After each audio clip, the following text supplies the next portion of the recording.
This is James Lupton, and I'm delighted to be joined today with Jack Reiss, top referee. Jack, how are you? I'm doing good. Thank you for asking. How about yourself? I'm very well, thank you. Thank you very much for joining me today.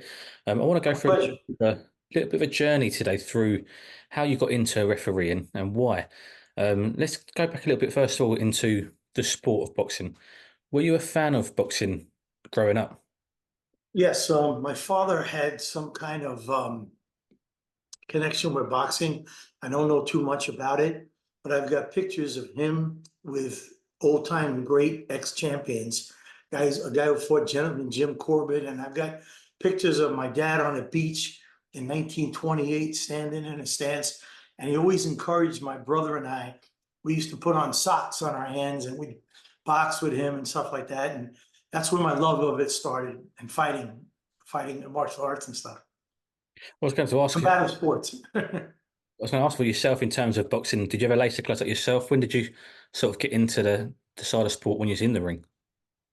So when I played ice hockey. You familiar with ice hockey, obviously? So I played ice hockey, and because there were boxing gyms around, but my father passed when I was 8 years old, and living in New York City and Brooklyn, my mom was always worried about me taking the trains to go places, and so she didn't really let me go to where Gleason's were. It was, boxing gym and other places. But a friend introduced me to hockey, and I fell in love with hockey too. And I was playing, and I was getting older and going into this league of guys like 15 to 20, and I was 15 and a half or 16, and I wasn't the greatest scorer, and I used to get in a lot of brawls, a lot of fights. So I wanted to learn how to use my hands better, and I found a local martial arts studio with a gentleman named Sensei Louis Neglia. He's the guy who feeds Dana White all of not all, but many of the fighters from his promotions, Ring of Combat, go right to the UFC. And I studied with him for 7 or 8 years. I did full contact kickboxing at that time. And then I dabbled in boxing. And the last time I fought was, I was 30 years old, and I fought for the LA Fire Department. We fought the police, LAPD, and the sheriffs, and I jumped in there, stuff like that. Fantastic. Talk to me about the combat sport and what it taught you as a young man. That it taught me hard work equals success. Hard work is not prejudice. Hard work don't know what you are or who you are. Hard work knows success. And I learned that with nothing, it didn't matter. You could just work hard and achieve things. And, between my mom living that lifestyle that way and demonstrating to us after my father died, she was great. She just got up and went to work for the next 30 years, taking the trains to Manhattan to, keep us with a roof over our head and food. And then this Louis Neglia, Sensei Neglia, just taught us that hard work equals success. And there's no, it's just like 2 and 2 is 4. That formula is the same thing. Tell me, how do you go from being, sort of 30 years old, representing the fire department in a boxing fight to refereeing professional boxing matches? So when I got too old to fight, like I think I was 23 or 24, I wasn't going any place. I was trying to become a professional full contact kickboxer, but I realized that I was going from job to job and I wasn't going anywhere. So I decided to go find a work and start a life. I always had a desire to stay with either professional hockey or some kind of martial arts or boxing. And when I was about 30, after I fought at 30 years old, I said, man, I really miss this and I really want to get involved. And I thought about, not the first time, but like the second or third time, whatever, about seriously becoming a referee. But James, like most of us do, I talked myself out of it. And it took me about 8 years to talk myself back into it and say, why not? And when I was, it's God's hand, and I'll explain it to you. I made captain on the LA Fire Department. I promoted, and the first firehouse that they put me in when I promoted, the backyard of our fire station was connected to the backyard of 10 Goose Boxing. So I used to take my radio on duty, walk out the backyard, go into their back door, and watch Michael Nunn, the Wellness brothers, and all kinds of great fighters training for their fights. And it just like sparked something. And I said, I got to do this again. And that's when I started really going for it. And I believe it was God's hand. I kept gravitating towards boxing. Did you? So, sorry. Go ahead. So then, I was poking around trying to get in. I didn't know what to do.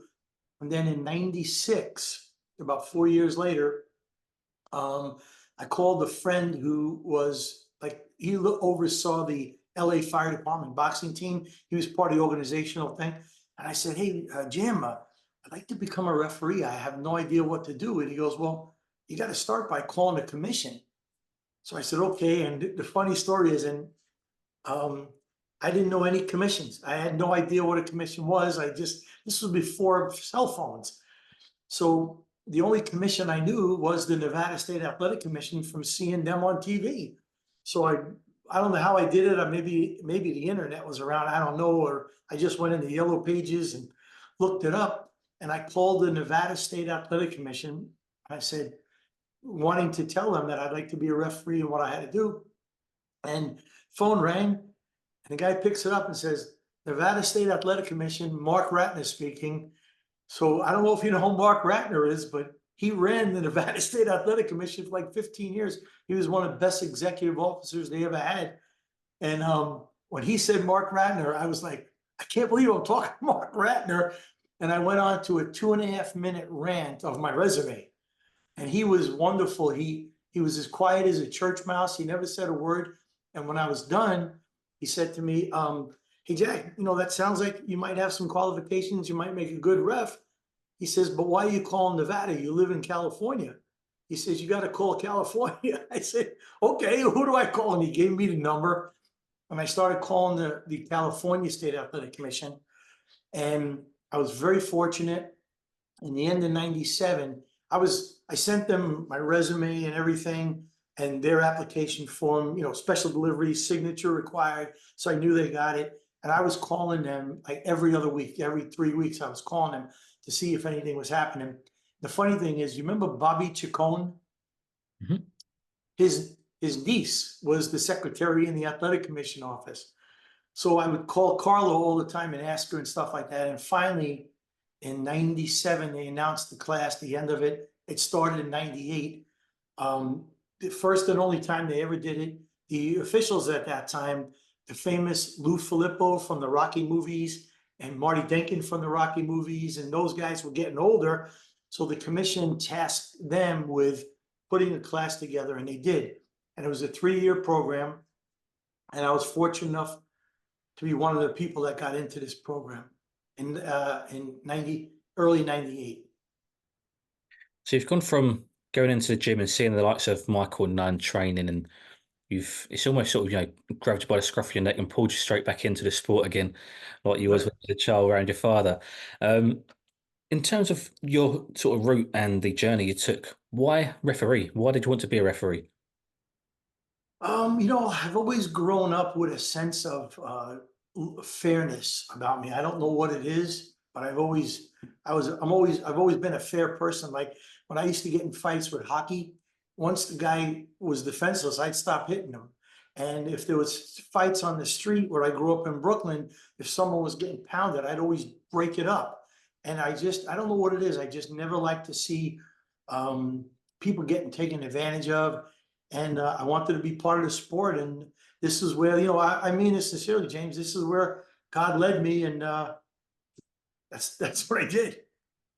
Do you think, going back to when you was competing in kickboxing as well, that potentially you was so sort of overcome by the discipline and you really enjoyed that structure of discipline? 1,000%. You just hit it right on the head. There's nothing more pure than being a fighter that's training for a fight, because you're expected to push everything else out of your life, your family, your friends. Your wife takes care of the business. Everybody takes care of you so you could train. And you get up, and every day you know what you need to do. And it's pretty wonderful. And then you go to sleep when you're supposed to, you work out when you're supposed to, you eat the right things. It's just a great feeling. And I love that part of the discipline part of it. In terms of discipline, and you mentioned it almost like routine, For you to referee a fight, when you're given an assignment, what is your protocol? What do you do before you go step into the ring? Another great question. So I treat myself like a fighter. I start doing I start getting into that routine and that discipline, and I'll explain why. Every other sport that you can think of, whether it's soccer or football, or you guys call it, or any other sport that you can think of, the referees, the officials get to warm up when the players are warming up. Boxing, you step in the ring, 3 seconds later, it could be a knockdown or a devastating thing could happen. There's no warm up. And I personally hate going into anything when I'm not prepared. So I prepare myself that when I step in that ring, I'm in the zone, I'm ready to go, I'm ready to do what I need to do with any situation that comes up. And I have rituals that I go through depending upon the amount of time that they give me on a fight. Like if they give me a month, I got a month's notice on the next fight I'm doing. Um, I study the fighters. I look at their tapes. I look at BoxRec to see their wins, their losses, the weights they fought at, how their inactivity or activity, how many times they've been knocked out or stopped or not. Have they won at that weight class? Then I watch films on them, see if there's been common opponents, how people they did with each of the common opponents. To make a long story short, I'm looking for tendencies. I'm looking for anything that might potentially give me trouble, but also things that would help me recognize it's time for me to pull that guy out of the fight because he's beyond defending himself properly. So I do the work, and when I step, and I got to tell you, I don't anybody who tells you they're not nervous, any referee is a liar, or they're not alive. I'll tell you because you millions, especially now because today's society with social media and everything, there's not even a club show or a small little gathering show. I don't know what you guys call it in the UK. We call them club shows here, but 200-300 people in the audience. But even those shows, everybody has a cell phone, and everything you do is amplified, and it will be on the internet forever. So that's pressure, and everybody's critiquing you. Even people that know nothing about boxing now have the ability to look at a little video and say that guy sucked because, and they make all these comments. So it puts pressure on you. So I feel the anticipation, that kind of nervousness, but it's the weirdest thing. And I was like this when I was fighting too. Literally, once I get into the arena, it's all gone. I think the nervousness happens till you get there. And then once you're in that arena, you're back home. It's like this is what you've been training for, and all the nervousness is gone. You mentioned about the club shows. We call them small hall shows over here in the UK. Small Um, what? Small hall shows. In terms of your, let's call it revision on the fighters, you do your homework, you study the two fighters. I suppose like an opponent would study their opponent. Now, talk to me, do you feel that is the most important part of your job when you come into a fight? What do I feel? Or do I feel? What are we Uh, saying? Sorry, do you think that's the most important part of your role is your revision, the study you do before you get into the fight? There's no question about it. And let me just back up and say something to you. So from day one, my first fight, actually, when I first started training, I started this loose leaf book with notes in it. And I review these notes and it has 40 plus pages of one line things or sentences or things that remind me of situations that happen in the ring. And I mentally walk through what happened in that fight, if I made a mistake, what I would do the next time. I visualize it. And I also look at videotapes of myself doing things incorrectly and doing things correctly, or the best practice, the way I like to do it. And it just gets me in the zone. And there's no question in my mind, the most important part of what I do is the preparation.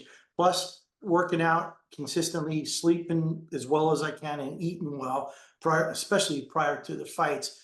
Look, Abraham Lincoln said, if you asked me to chop down a tree, I would spend 5/6 of the time sharpening the blade of the axe. And it's like anything else. It's the prep. The actual stuff in there is, it's not as bad as people think. It's the preparation is everything to me. What I find fascinating, Jack, is you're so meticulous, and it's obviously very similar to being a fighter, preparing in camp, watching footage of tape, etc. But also after the fight's been and gone, you're still learning from it. You're picking out your faults, you're picking out what you've done well, and you're still learning from those fights. Now, I don't know. I've not spoken to another referees, not interviewed him in depth like this. So I don't know if other referees do the same thing as you do.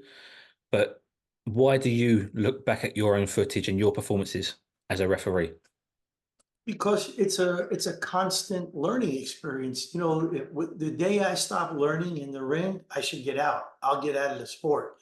I have a group of mentors and peers, mostly peers. I used to have mentors when I was younger. Now I have just peers that we talk to. And no matter what happened, we walk out and the first thing we ask each other is, what could I have done different or better?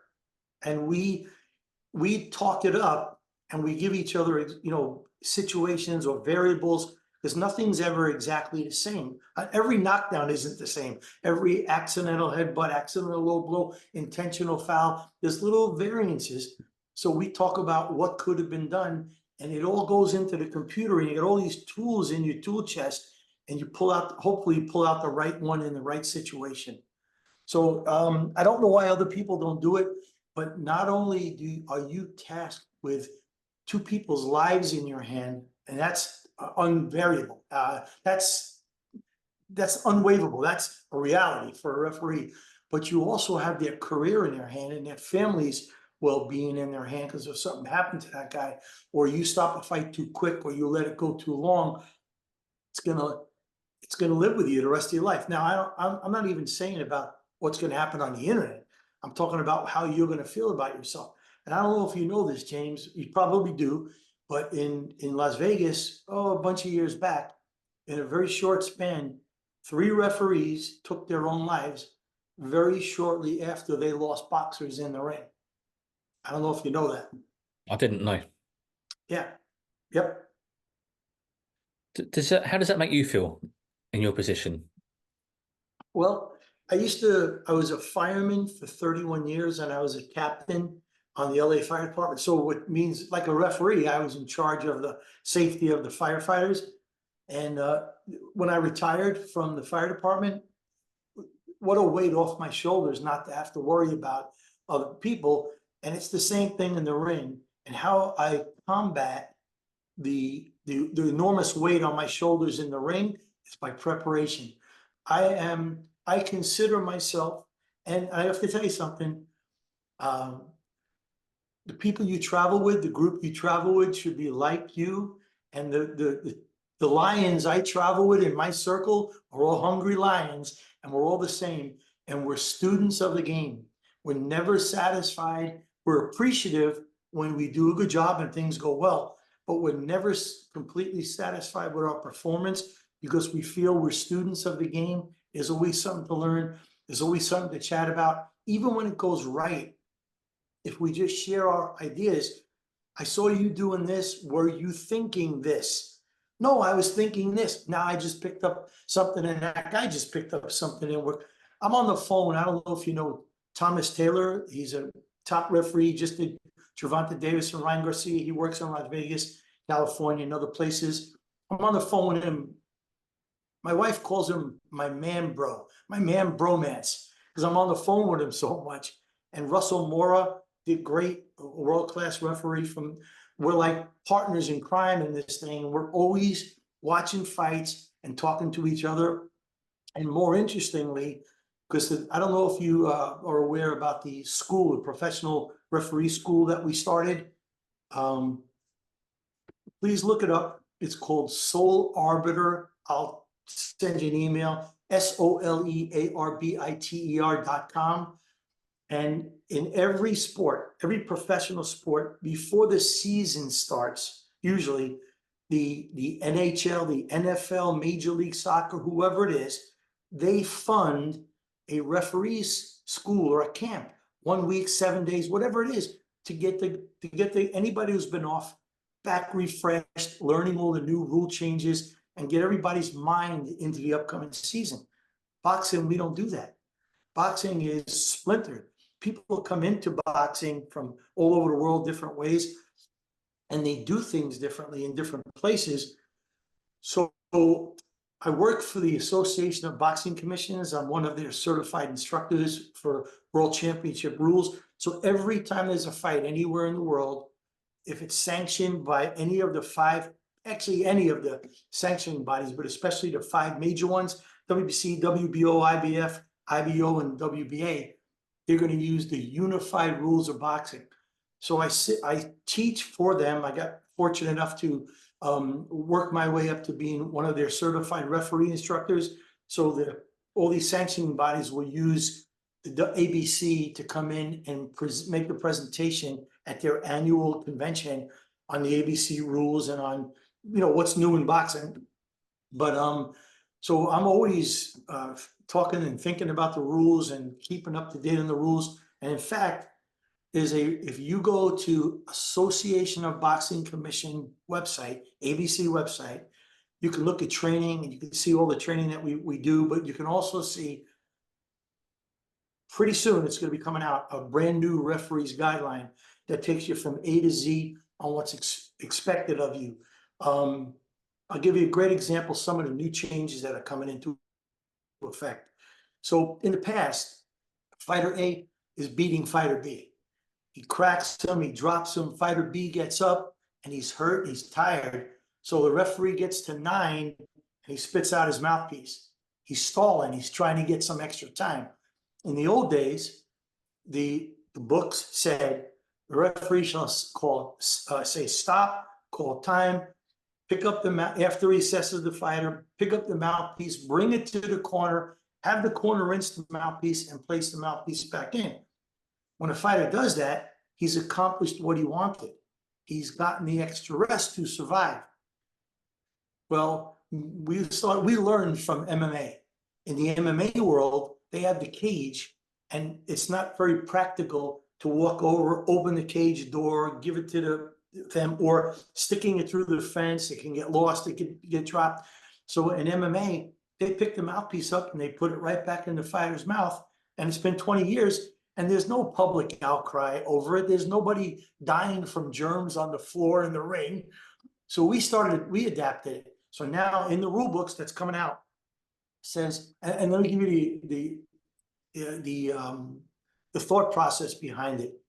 When a fighter spits out his mouthpiece, when he's hurt, he's trying to gain an advantage. He's trying to stall, right? Well, if I pick the mouthpiece up and I wipe it off and shove it back in his mouth, I just took away the advantage that he tried to create. I've leveled the playing field. I don't have to take points from him.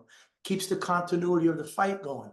At that same time, I would probably warn him, you spit it out again, it's going to cost you, but he might not survive that next few seconds anyway. But it's things like this that we're doing now that are a lot more practical. And unless you're a student of the game, unless you're contributing and going to seminars and going to conventions, you're going to get in the ring and you're not going to do these things and you're going to stick out like a sore thumb. Talk to me a little bit about, you mentioned learning from your performances and you learn from other referees and their advice and what they would have done. When you're reviewing your performances, looking back on your fights you've refereed, is there anything that stands out to you that you regret, that you wish you'd done differently at the time? Oh my God, of course. So I'm up, I think I've refereed over 1,100 fights so far. And I would say there's probably 10 or 11, probably one out of every 100. So I have about 11 situations that I wish I could do over. Four of them, I wish I didn't do it that way. One time I gave a guy a chance because it was a world championship fight. I gave him a little bit extra. I took him deeper, but and I wish I hadn't. And he got knocked out pretty hard. And I felt, it was a long time ago, I felt pretty bad. And there's other situations that I've learned from that I wish I could change, but I can't. I can't change it. And What? anyone who doesn't tell you that is either lying to you or lying to themselves. Because, and I'm going to tell you, James, I don't have to be right. I don't try to be right. I try to do what's right. There's referees that'll do the stupidest things you've ever seen in your entire life, and they will stick to their guns, defend themselves instead of just saying, I could have done that better, and learn from it. I don't know why, but I can't tell you how many times I learn little things all the time, but I've had bigger things where I wish I could change. I want But to take don't ask me to tell you what they were. no, I like to let them go. no, absolutely. Going back to you mentioned obviously watching Michael Nunn and his guys training in the gym behind the fire station, and it sounded like you was a little bit in awe of watching these guys perfect their craft in the gym day in, day out. Do you ever get caught up in a moment whilst you're refereeing a fight and think, oh, you've refereed some amazing fighters, Andre Ward, Ringside, Lomachenko, Linares, the list goes on. Do you ever sort of catch yourself in a moment and going, wow, I'm, witnessing greatness here? Yes, but I never lose focus on what I'm doing. But I in that ring, whether it's a club show or a world championship fight, I don't show it on my face, but there's times when I'm smiling, going, man, look what I'm witnessing. This is great. This is what a fight's all about. And to me, it's when we see the human spirit being demonstrated, where someone just refuses to quit and keeps coming. In fact, the thing that got me all the time was I'd watch a fighter get beat up. It's helped me in my personal life. I watch a fighter get beat up and he has no quit in him. He's got such a will to win. It's unbelievable. And he goes back to the corner. And when I check the fighters in between rounds, I just do a walk by, see how they're doing. And I watch the fighter and he's sitting on the stool and all he does is this. He looks at his opponent, takes a deep breath, takes a drink of water, puts everything else behind him and comes out for the next round. Where most of us in life, this is what I've learned, most of us in life, if I got my ass whipped in the third round, I'd be going, holy crap, I got 8 more rounds of this, 9 more rounds of this. How am I going to survive 9 more rounds? Where the guy with the will to win and that spirit, all he thinks about or she thinks about is the next round. And I've learned that by watching these warriors, and it's a good metaphor for life. Sometimes our problems are so overwhelming and on us that we take it out so far and we think 10 different steps, but really all the thing you got to do is the next step. And that's what that's what I learned from being in that ring with those guys. You mentioned there about focus. We spoke earlier about discipline. When you're first starting out as a referee, when you're doing the 4 rounders, when you're scoring the fight, how much focus and discipline does it take when you're refereeing a fight to, like you mentioned about the fighter leaving the last round behind him, when you're going round by round, you've scored that round, now you've got to almost forget that, go on to the second round, a fresh start almost. Is that how you do it? How hard is that? It's hard in the beginning Hmm. because sometimes you're going to get rounds that are really challenging. And you at the end of the round, they punched about the same, they hit each other about the same, and you had to find something in that fighter to feel that he won. And you don't want to sit there second guessing yourself. And it's a skill that you learn by sitting there, that worrying about what you can't take it back. You turn the cards in and you just got to let it go and move to the next round. And it's no different than when I'm in the ring. Look, I can't tell you how many times I've missed a knockdown. I've missed a headbutt. I've called a slip, a knockdown because I was on the wrong side of the fighter. And thank God we got instant replay now. It assists us. So we have a system where we use instant replay, which helps. But if I'm thinking about, was I correct on that or not? I've missed 10 seconds of the fight. Every second I'm thinking about, like, oh, I think I missed that call. I'm going to miss something in front of me. And it's a learned task, a learned experience that you get by just staying in the moment, staying right now, focused on what's in front of you. That's the most important thing you can do as a referee. There's so many distractions. My name's Jack, right? So every guy in every corner is always yelling to his fighters, jab, jab. And I think they're saying Jack, Jack. And for a second, it throws you, but you just focus on what's going on in front of you. You got to put it all to the side. And it's weird. You develop a third ear. And what I mean by that is I can tell when it's my chief inspector yelling for me, and I can tell when it's maybe one of the corner inspectors yelling for me, or my executive officer. It's very strange. You pick it up, and it's interesting too. In that note, all the crowd's going crazy, right? And you're in the ring with the two fighters. The people are screaming at them. The corners are screaming at them. But when I say something, the referee, not me, when the refs say something, they hear us. It's like a third year that we all develop it. It's interesting. Talk to me about the not letting a previous round or rounds influence your decision for that round. Let's say it's a close, tight round. You're struggling to split the two fighters.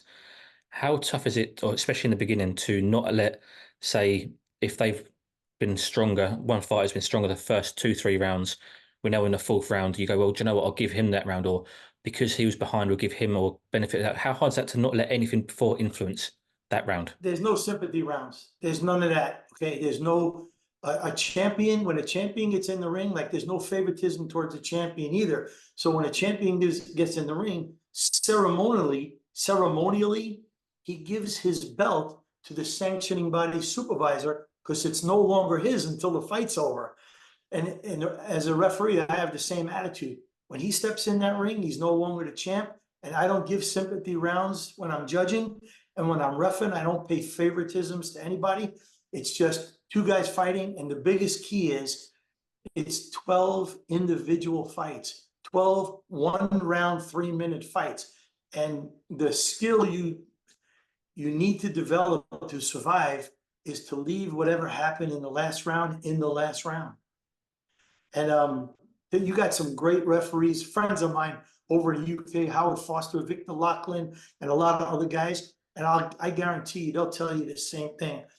Even Bob Smith and other guys that I know, Steve Gray, they leave what happened in the last round in the last round.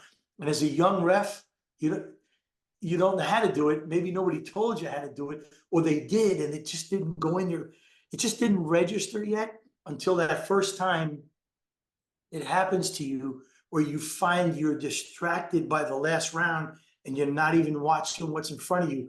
And once that happens to you, it won't happen anymore because you won't let it.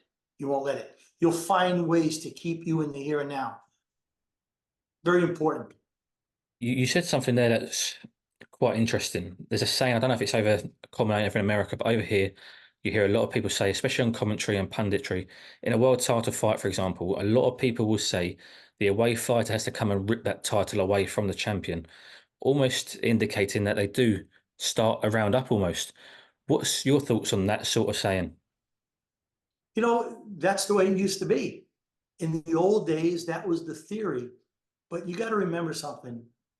Until 2001, 2002, 3, we didn't have really, there was the internet, but everyone didn't have a computer and the internet.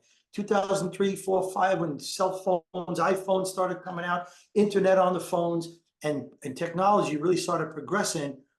It's become more of a global sport, and it's become a bigger entity. And that old theory doesn't go anymore.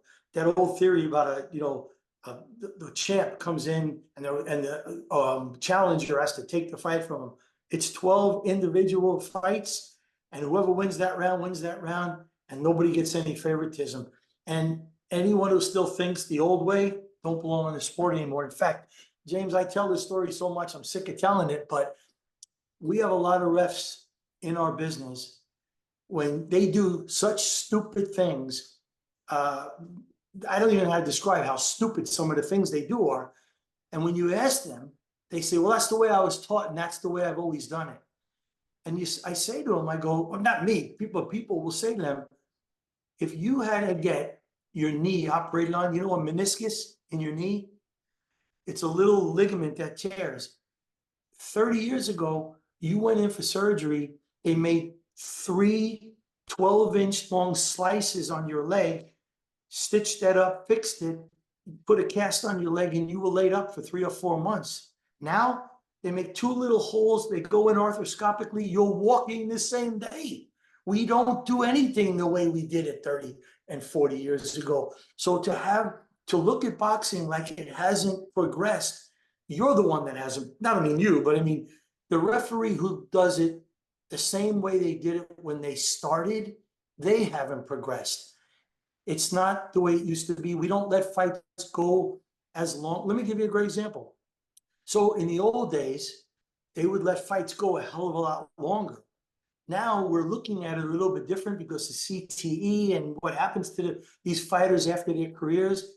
And if we have a championship fight where the guy can no longer win on the scorecard, he lost 7 of the 12 rounds, and he lost them decisively, but he's hanging in there and he's trying.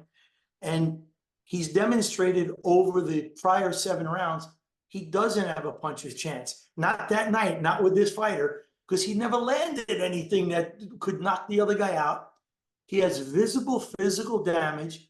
He's fighting just to survive, which you and I have seen 100 times. And I'll give you the best example, Algieri against Pacquiao. Do you know when the fight ended? He was knocked down 6 times. And you know what he lost by? 16 points. The scorecard was 16 points different in a 12-round fight. So my point in that is, maybe in the 8th or the 9th, he could no longer win mathematically. He couldn't win because he wasn't touching Pacquiao. All you're doing is subjecting this guy to unnecessary harm. In today's boxing world, we say, we got to get him out of here. He can't win. If he's got damage, we're going to probably pull him out. They didn't do that back then. But this is a much more, we try to make it safer. Talking of making it safer, Maurizio Sullivan, the president of WBC, recently came out and said he wants to trial 6 judges ringside. What do you make of that? Do you think that's a good idea? Well, first of all, I want to commend Mauricio, and let me tell you why. We've known each other for many years and stuff like that. But the reason I want to commend him, which is something you might not know, he's always trying to be on the very edge of technology and making boxing better. That's why I support anything, pretty much anything. You know, I've worn pink shirts for Breast Awareness Month with a headband with a camera on it, and some funny things because Mauricio and boxing wanted us to do it, and I'll do anything to help promote boxing. And Mauricio is always on the edge of how can we make that better? How can we make that better? So he's also had some ideas about having the judges judge from a remote location watching TV.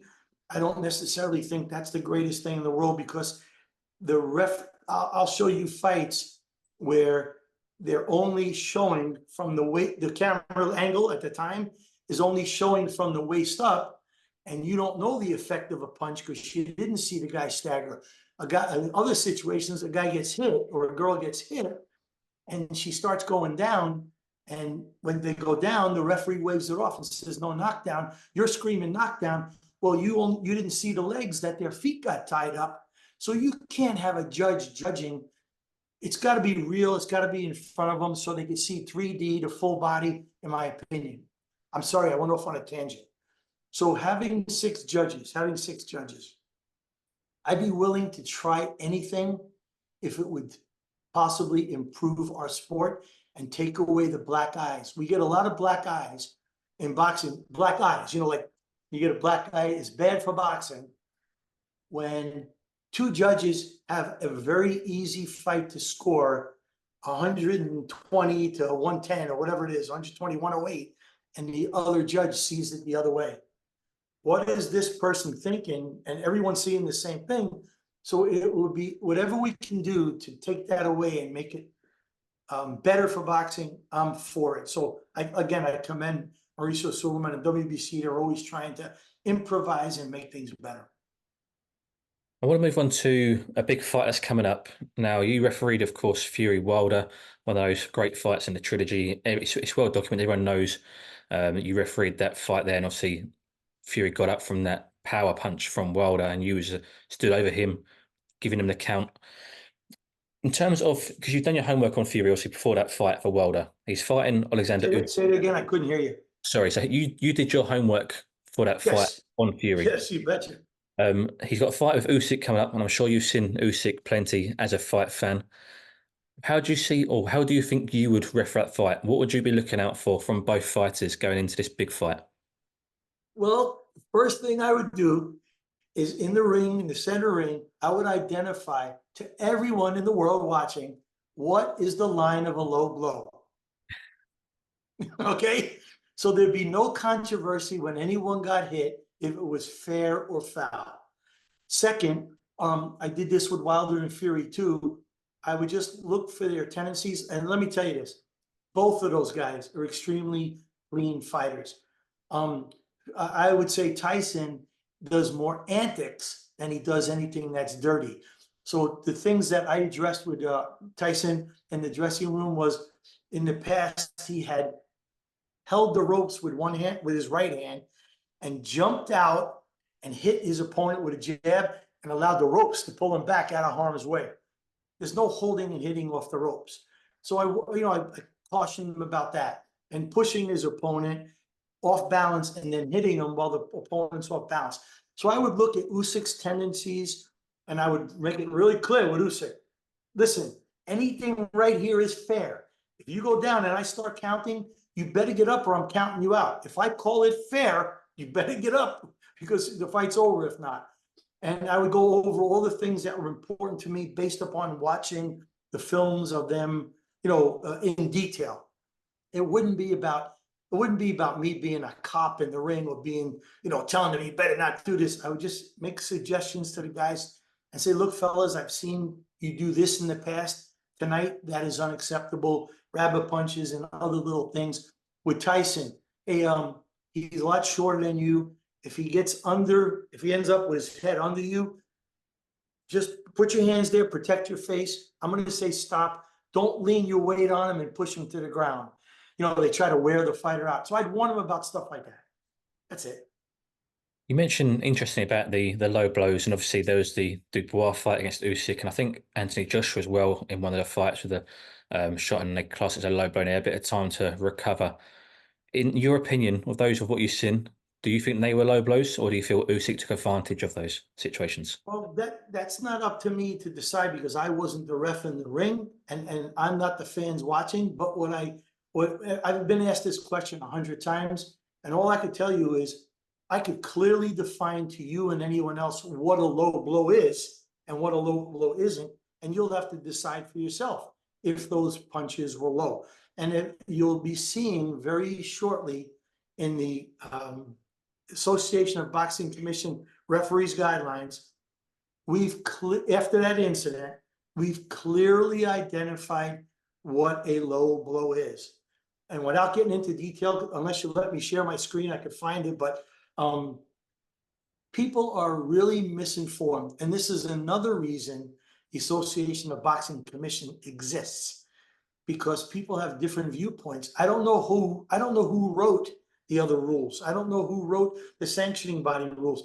James, I'm not kidding when I say this. It could have been two drunk referees at a convention somewhere that wrote these things up and passed them over, and the guy takes it and put it in 30 and 40 years ago, and they've been living that way. But now there's a Association of Boxing Commissions that are totally there for the improvement of the sports, combative sports, and they do MMA as well. And what we have defined as a low blow is from the top of your hip, a straight line across to the top of the other hip. Now, if a punch, say this is the top of the hip, right? The punch lands like this, it splits that line, it's fair. It has to be below that hip line. So why we say that is because, I don't know, are you wearing a belt right now? Okay. Normal humans wear their belt and it rests on the top of those two hip bones. That's where the term belt line came in. So you can't look at the waistband and say the top of the waistband is the belt line. When a guy has a 7-inch waistband, his trunk sometimes will be up to here. That's not fair. And by the way, everyone's belly button or navel is different. Some navels are lower than others, some are higher than others. So that can't be used either because it's different on different people. But what doesn't move is the pelvic cavity. The top of the hip bone is the top of the pelvic cavity, and the top of the hip to the top of the hip never moves. And that's where normal people wear their belt, and that's it. And on the line is fair. Just like in tennis, the ball hits the line, it's still fair. On the belt is fair. Now, if the punch hit like this or like this, it's fair, right? But if the punch hit like this, it's still fair, but I'd be warning the guy gently, hey, keep your punches up, you're getting close to hitting a low blow. I wouldn't take points, but I'd be warning him to keep him up a little bit. Does that make sense? Absolutely. Like you say, the tennis comparison is very good. It's got to be daylight between the two. Yeah, that's it. That's all there is. Um, But the reason it's gotten so convoluted is because different people wrote it different ways and had different understandings. We've now defined it, and I'll tell you, I had quite a few referees, call me or see me in passing at fights, go, man, I'm so glad you guys defined that. Or I say, well, if you would have read the books, it's always been there. But what can I say? The last topic I want to speak about is influencers and people who come into sport who haven't put their life into it, haven't trained all their life, etc. Now you refereed Anything Gibb and Austin McBroom. Um, we've got a big fight coming up. Jake Paul and Mike Tyson. So we know Mike Tyson was a fighter, but he's now 57, 58 years of age. I want to ask you the same question about the Fury Usyk fight. What would you look at and what would stand out to you apart from the obvious? Mike Tyson's age. Well, first, let me address what you said. I used to be really negative towards Logan Paul and Jake Paul and Austin McBroom and all these guys that came out of nowhere, didn't pay the price, and they're making more money than the real fighters that came up.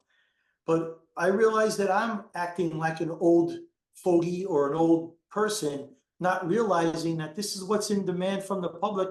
And if those guys can put the butts in the seats in the arena, all the power to them. And it's combative sports. It's boxing. It's going to bring more eyes to the sport of boxing. I think it's good for boxing. However, here's one of the mistakes I made. I'll tell you the truth, okay? I refereed Logan Paul against KSI. And my boss told me he wants me to treat it like a legitimate fight and with the rules and everything like that. And I misunderstood what he was trying to tell me. I took it as these guys are fighting before a packed arena and millions of people watching. I'm going to treat it like any other championship fight. I was mistaken on that. I should have treated it for what it was. This was more of a tough man competition because at the time, both KSI and Logan Paul had zero skills. They were bitch slapping with punches, hitting each other with open fists. They've both improved quite a bit since then. But I should have realized, because I've refereed I've refereed a lot of tough man competitions, a lot of police and fire competitions and all that stuff. And you give them leeway because they don't have the skills. And my mindset was, there's millions of people watching. He wants me to ref it like a pro fight. I'm going to, and I wish I didn't. But those guys have all gotten better. And if those guys like Jake Paul's now helping Amanda Serrano, and if those guys are getting in now, they're transitioning into promoting boxing. So it's all worked out for the betterment of boxing. So how would I'm going to go back to the original question because I didn't forget. How would I approach the Fury Jake Paul fight? First of all, I would really want to know if it's a real fight or not, because this could be nothing more than an exhibition, and all the power to him. Could be like a circus or the World Wrestling Federation type of show. I don't know. But if it's a real fight, I would ref it as I got a 57 or a 58-year-old man in front of me who is a beast, who can hit against a guy who's really never been hit, who had never been really cracked by a professional like this, because for whatever reason. So I would be cautious on both ends. If Jake Paul got in some early trouble by some really thunderous punches by Tyson, if he was in any kind of distress and not able to continue, where I felt I doubted his ability to continue on a knockdown, just say, I would really take my time assessing him before I sent him back in to box. Because if Mike Tyson just gets a 15, 20-second rest after he's hurt this guy, that's a tornado coming across the ring. And I don't want Jake Paul to get hurt. On the other side of the coin, and this is just, I'm just thinking about how it would be. I don't know if it would actually be that way. And on the other side of the coin, the longer the fight goes, the more chance Jake will have, because Tyson's 57. I don't care who you are. Father Time is undefeated. So I would be very cautious of Mike's condition the longer that the fight went. So, and if I saw any reduced ability of Mike to protect and defend himself, I'd be looking to get him out of there as well. Once he starts taking damage, as soon as it becomes unnecessary damage, we're done. We're done. So I'd be cautious for both fighters, but the biggest thing I would do, I'd stay the hell out of the way and let them fight. Let it try to go to a natural conclusion. You mentioned obviously we don't know if it's an exhibition or if it's a real fight, license, etc. We don't know exactly just yet what the stipulations are. Now, if this is given the go-ahead and the green light to be a licensed fight on their professional records, I want to ask you, what would that make your opinion of the commission who do sanction that fight? I don't think anything but good stuff about the commissions who do that, because they're smart. They're bringing a revenue into their state. They're bringing more eyes on the sport of boxing and probably MMA. We've got in California, we got that Nate Diaz fight coming up against gentlemen. They hate each other, and we're sanctioning them in boxing matches. These guys want to make a living. They want to make money. We're there to protect them from unnecessary harm. And as long as that state has a qualified referee in there, qualified doctors and paramedics, these fighters know the risks. And I'm all for it. I'm definitely all for it. It's good for the sport to get the most eyes you possibly can on it. The last question from me, Jack. You've been in the sport for a long while now. Do you still love it as much as you did day one? More. I can't tell you any referee who's been around as long as me or whatever who doesn't realize how blessed we are to do what we do. There's something wrong with that person, because I love boxing, love MMA, all that stuff, and I get a chance to have the best seat in the house and make a difference by keeping people safe, demonstrating when I'm judging and refereeing that I'm a fair and honest man, and be part of something that, look, you're from the UK and you're interviewing me. Would that have ever happened in my lifetime? I'm blessed. So I love it. And as I'm getting older, I retired I used to be a fireman, so I retired. I've got something that I do that I've enjoyed since I'm a child that I'm still doing. It's a blessing. And I treat it like with kid gloves. I give it the respect and the time that it deserves because of the position I've been fortunate enough to get into. And I really disrespect the referees and officials that think that this is a part-time job. This is a part-time job with a full-time commitment. I'm going to steal something from a retired football referee. I heard him say it, and I'm going to use my terms. What does boxing mean to me? Let me explain. When I'm at home with my family, I'm thinking about boxing. When I'm in church, I'm thinking about boxing. When I'm at the dry cleaner picking up my clothes, I'm thinking about boxing.